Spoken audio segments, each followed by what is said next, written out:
to know who I'm talking about, but he's going to pretend like he doesn't. This little boy loved to make music. Barely 7 years old, he entered my piano studio and he wanted to play like he was 18. Hurry, teach me, faster, he said. You know, after that first piano lesson, he says, his eyes were opened. He learned to play the snake dance and he was hooked. He said it was awesome. Today, he tells me that he just loved that first piano lesson. I remember when he played Big Moon, though. It was so pretty. He was played with such sweet expression. Such a little boy. His brother and sister were amazing musicians, and so I had big dreams for this little fellow. Dreams as high as that moon. And in a very short time, he became a musician. He played a sweet Thanksgiving celebration at his first recital. And then by the end of the year, by golly, he was playing the Rockin' New Orleans Blues. I had a prodigy on my hands. There were so many favorites the first 2 years, but the first memory and the best memory was the time he brought tears to everyone's eyes at that recital that he played with his sister. It was How Great Thou Art, and she played the violin, and there was not a dry eye in the house, and his little feet didn't even touch the ground. He didn't miss a note.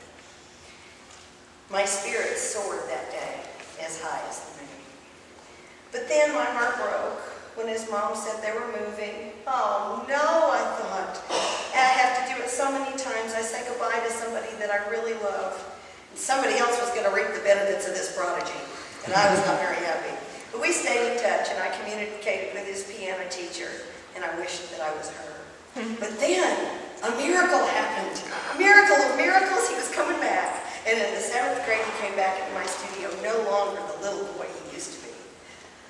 Oh, yes, the sparkle was still in his eyes. The love of music was still there. And it was a wonderful homecoming for me, and I hope for him too, because by golly, he stayed with me in the next 6 years. I was going to lose him, but no, he never left me. I knew I had to be careful with this amazingly talented young man. So I picked classical songs that I thought could showcase his abilities, like the Cacciatore Toccata. Oh my gosh, that was amazing. And he was so smart too. He aced those theory exams with gold medals every year. Got another one this year on level 12. He amassed those ensembles every year. Famous ensemble groups, art walks, special recitals, and any time I could showcase him. In fact, he was the fastest player in my studio. Oh yeah, you didn't hear it tonight, but you should hear him play solfeggiato and the Chopin Minute Waltz. Faster than any fingers can fly. He could play with more expression and understanding, though, than anyone else as well. And every single recital, parents would come up to me and just say his name. And I'd say, yeah, I know. I knew what they meant. They hadn't heard talent like this very often in their lives. Me neither. I knew he liked popular music, too. And he was in his element when we played those fun pieces like Maple Leaf Rag. I can still see him on stage with those suspenders dressed in the 20s outfit. So handsome. My studio finally made it on YouTube when his dad posted our performance of Rhapsody Grandioso, and I still use that in my piano studio teaching. But speaking of rhapsodies, when he learned how to play the Moonlight Fantasy and the Moonlight Sonata, I realized he could play with greater expression and musicality than I ever imagined. He often pondered what the music was saying. What was the composer trying to get across to us in this music? What's the story? And then he'd put those feelings in for us all to understand. The ultimate piece was Tonight. Oh my gosh, the Clair de Lune. Did you know the Clair de Lune means light of the moon? Are we starting to follow a theme here?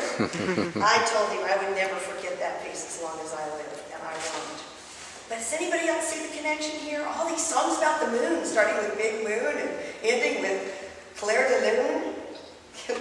That's just my theme, but all these years to me, he's been my moonlight, playing with such unforgettable beauty and light. And what good friends we've become in these 8 years we've known each other.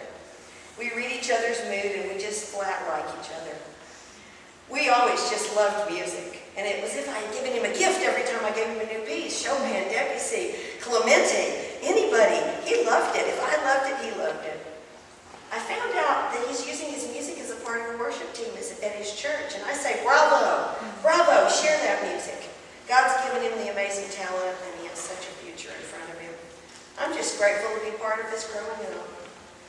So I feel like it's appropriate for me to say to him now, as he leaves for college and his new adventure at ACU. Here, thank goodness. Our little guy, our talented young man, thank you. Thank you for making me cry when you played. Thank you for touching my soul. And thank you for inspiring me. I will never forget you or your incredible music. Y'all help me say goodbye to Andrew.